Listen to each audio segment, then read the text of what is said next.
Good morning. Our nation is dealing with a serious financial crisis. Over the past month, Americans have witnessed fast-moving events involving complicated financial issues. I know many of you are concerned about your finances, so this morning I want to tell you how we are addressing the uncertainty in our economy. The federal government has responded to this crisis with systematic and aggressive measures to protect the financial security of the American people. These actions will take more time to have their full impact, but they are big enough and bold enough to work. The primary focus of our efforts is addressing the underlying problem behind the freeze in our credit markets.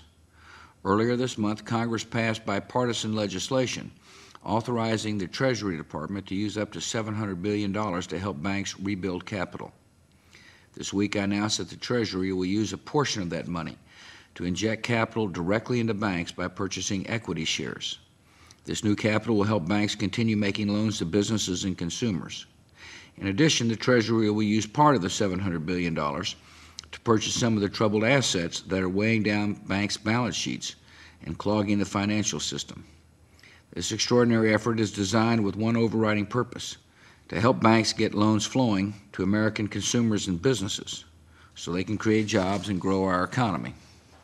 I know many Americans have reservations about the government's approach, especially about allowing the government to hold shares in private banks. As a strong believer in free markets, I would oppose such measures under ordinary circumstances. But these are no ordinary circumstances.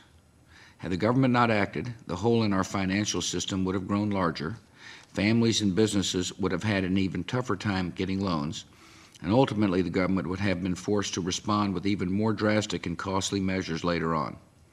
So I decided that government had to move, but that government's involvement in individual banks had to have prudent limits. The government's involvement is limited in size.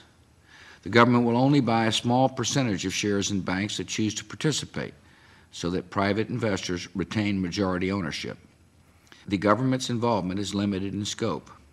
The government will not exercise control over any private firm, and federal officials will not have a seat around your local bank's boardroom table.